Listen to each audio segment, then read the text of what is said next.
shock exit poll last night put the French's far-right plans to govern in disarray after they came third behind the far left and President Macron's central alliance. Well, it is still obviously waiting for those results all to come through, but that exit poll giving us an indication of how it's going, and it remains the best ever parliamentary results, elections, and massive... Oh, sorry, auto cues lost me there.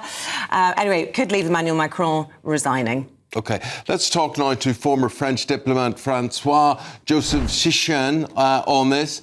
Francois, how would you sum up the situation that we're finding ourselves now in France?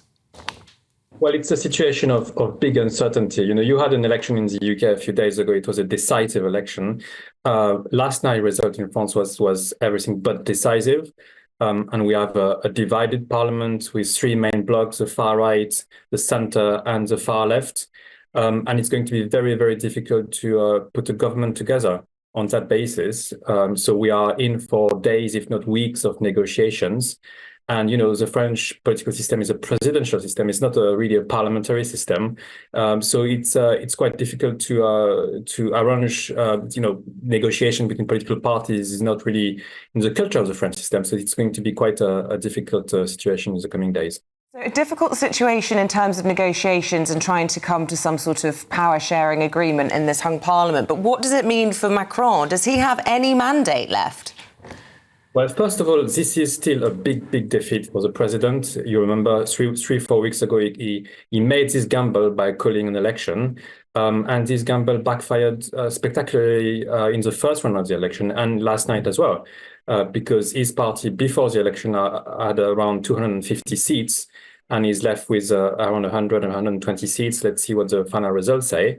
But the president is very much weakened. Now, I don't think he will decide to resign.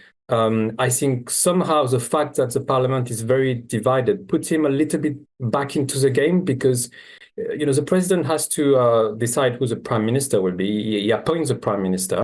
And in a situation where the parliament is divided, that means that, he's going to have a role in brokering the discussion between the various political parties.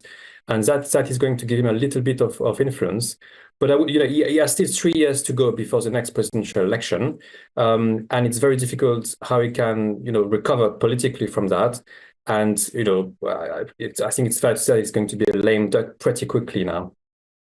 Francois, if this is confusing for the audience in the UK, could you just explain how the presidency and the Parliament work side by side, or indeed if they do?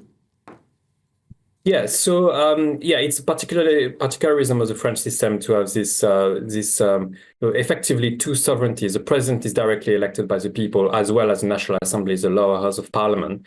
And most of the time, what happens is that the parliament is of the same political persuasion as the president. In that situation, it's quite straightforward. The president appoints the prime minister. They work together really well. But it has happened in history before that the parliament has a different political persuasion than the president, meaning the prime minister is also from a different political party.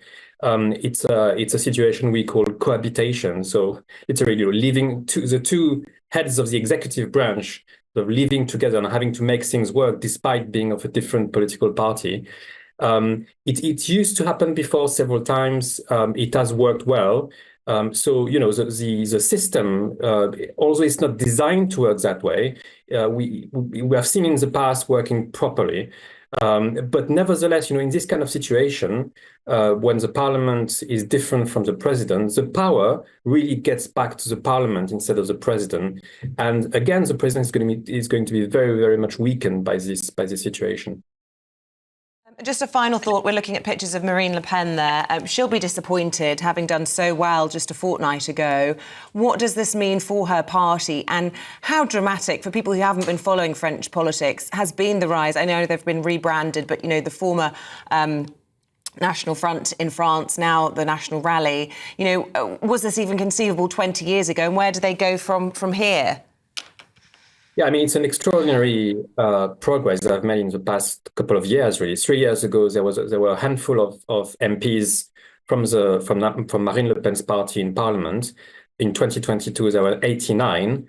and now there will be around 140, 150. Let's see what the final results say. So it's a dramatic progress, and yes, the final results for Marine Le Pen are not going to be as good as they wanted it to be. But again, this progress is quite impressive.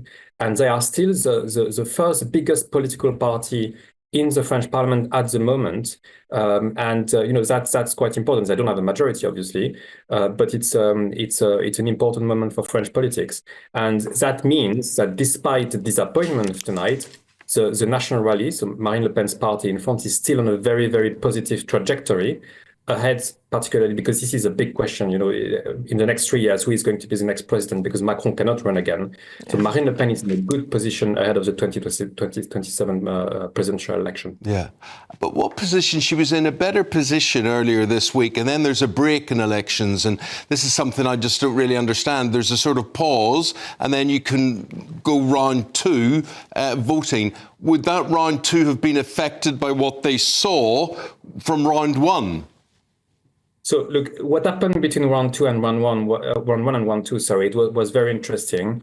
What happened essentially is that a lot of candidates withdrawn from the race in a bid to stop the far right from getting more MPs. So that's what we call in French the Front Républicain, the Republican front against the far right.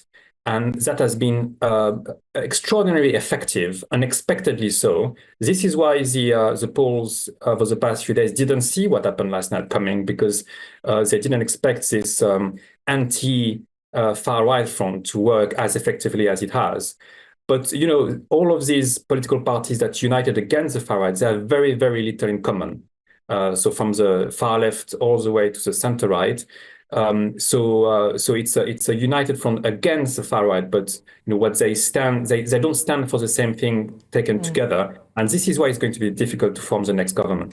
We have a phrase for that in England. We say, "My enemy's enemy is my friend," and it looks like that's exactly what's happened across the Channel. Thanks very much for explaining all of that, Francois-Joseph Schichan. Appreciate it. He's a former French diplomat.